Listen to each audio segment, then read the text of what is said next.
Hello student, welcome back to my channel. Student, I hope आप सभी बहुत बढ़िया होंगे। तो स्टूडेंट, आज हम करेंगे क्लास 9th का एक्सरसाइज 8.2 से क्वेश्चन नंबर 4 करेंगे। तो यहाँ पे क्वेश्चन देख लेते हैं student. A B C D is a trapezium in which A B is parallel to D C, B D is a diagonal and E is the mid point of the A D. बोल रहा है A B C D एक हमारे पास trapezium है जिसके अंदर जो A B side है वो डी सी के पैरेलल है। B D is a diagonal, और ये जो बी डी है ये एक डायगोनल है, और E is the mid point of at side A D side के ऊपर एक मिड पॉइंट ई हमारे पास दिया हुआ है।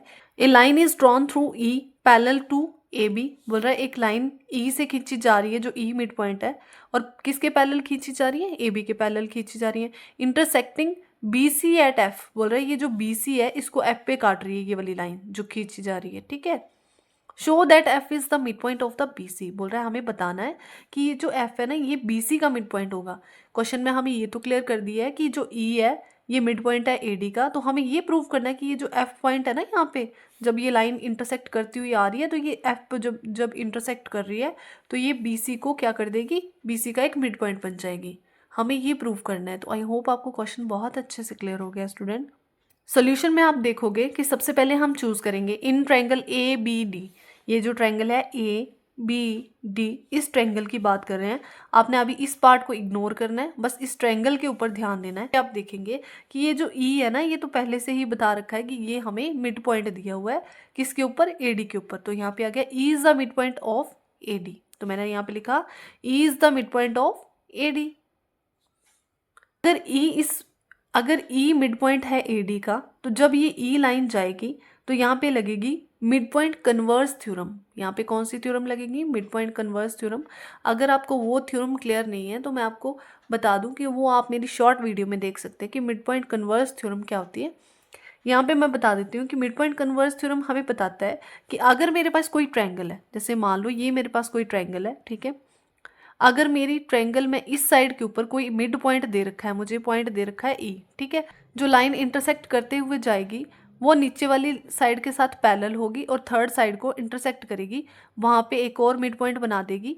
तो आई होप आपको समझ आ गया कि मिड पॉइंट कन्वर्स थ्योरम क्या है। ठीक है, इतनी सी है। तो यहाँ पे आप देखोगे कि अब ये लाइन जो जा रही है इंटरसेक्ट करते हुए, ठीक है, इस ट्रायंगल के अंदर ध्यान दोगे तो ये जो हमने बोला कि ए बी और डी सी आपस में पैरेलल है, तो हम यहाँ पे बोल सकते हैं कि अगर ई मिड पॉइंट है तो ये जो लाइन जा रही है ये ई जी और ए बी भी आपस में क्या होंगे? पैरेलल ही होंगे, क्योंकि हमें क्वेश्चन में दे रखा है ए बी और डी सी आपस में पैरेलल है। तो हमने यहाँ पे लिखा ई जी और ए बी भी आपस में पैरेलल होंगे और यहाँ पे लिख दिया गिवन। ठीक है, नेक्स्ट आप देखोगे G is the mid point of B D. Mid point converse theorem बोलता है कि जब कोई आपस में पैरेलल होते हैं, मिड पॉइंट से जो लाइन जाती है, तब जो थर्ड साइड पे जहाँ पे वो इंटरसेक्ट करता है, जैसे मैंने अभी बताया, उस पॉइंट को भी हम मिड पॉइंट बोलते हैं उस साइड का। ठीक है, तो अगर ये इस साइड के ऊपर इसको इंटरसेक्ट कर रही है या काट रही है तो इस पॉइंट को हम बोलेंगे मिड पॉइंट। और किसका मिड पॉइंट बनेगी? ये बी डी साइड का मिड पॉइंट बन जाएगी। तो मैंने लिखा G is the mid point of B D. G जो है वो किसका मिड पॉइंट है? बी डी का मिड पॉइंट है। ठीक है, इसको नाम दे देंगे इक्वेशन 1 का। यहाँ पे रीजन डाल देंगे converse of mid point theorem. यहाँ पे लिख दिया मैंने कि क्यों लिखा मैंने ये जी इज द मिड पॉइंट, क्योंकि converse of the mid point theorem हमें यही बताता है। ठीक है, नेक्स्ट बोल रहा है in triangle B C D. हमें प्रूफ क्या करना है कि ये जो एफ है वो मिड पॉइंट है बी सी का। तो अब हम नेक्स्ट ट्रायंगल लेके चलेंगे, ट्रायंगल बी सी डी, मतलब ये जो ट्रायंगल बन रही है। अब आपने इस पार्ट को इग्नोर करना है और इस ट्रायंगल के ऊपर ध्यान देना है। ठीक है, G is the mid point of B D. बोल रहा है जी जो है वो बी डी का मिड पॉइंट है। ये हमने अभी प्रूव किया, जस्ट, है ना।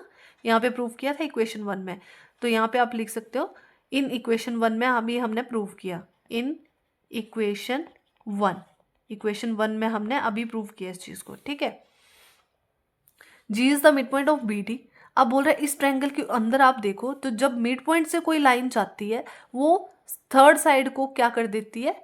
बाइसेक्ट करती है, जहाँ पे वहां पे एक और मिड पॉइंट बन जाता है। ये हमने कन्वर्स थ्योरम में पढ़ा। ठीक है, तो जहाँ पे देखो अब ये जो लाइन जाएगी जी एफ, ठीक है, ये जो जी एफ होगी वो किसके पैरेलल होगी? अगर ये इतनी सी लाइन ए बी के पैरेलल है तो ये जो जी एफ होगा वो भी ए बी के पैरेलल होगा। ठीक है, तो हम यहाँ पे लिख रहे हैं if G F is parallel to A B.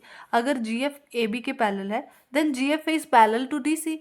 अगर ये ए बी के पैरेलल है तो ये डी सी के भी पैरेलल ही होगा। ठीक है, तो हम इस ट्रायंगल की बात कर रहे हैं तो अब हम लिख रहे हैं G F is parallel to D C. ये जो जी एफ है वो डी सी के भी पैरेलल होगा। और ये हम क्यों ऐसे लिख रहे हैं? क्योंकि हमें गिवन दिया हुआ है कि ए बी और डी सी आपस में पैरेलल है। ठीक है, आपको समझ आ रहा है ये चीज़? यहाँ पे मैं और क्लियर कर दूं।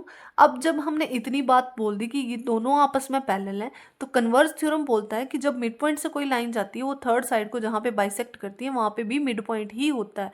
तो अब ये जो साइड जा रही है, ये जो मिड पॉइंट से लाइन जा रही है, ये जब BC पे बाइसेक्ट करेगी F पॉइंट पे, तो ये भी क्या होगा हमारा, F is the mid point of BC। तो हम यहाँ पे लिख देंगे F is the mid point of BC।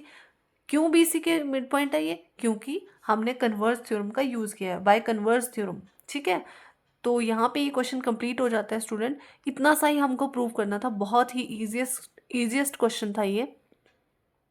और मुझे मोटिवेट करने के लिए प्लीज़ चैनल को सब्सक्राइब कर लें। सो मिलते हैं नेक्स्ट वीडियो में, तब तक के लिए bye bye, thank you for watching.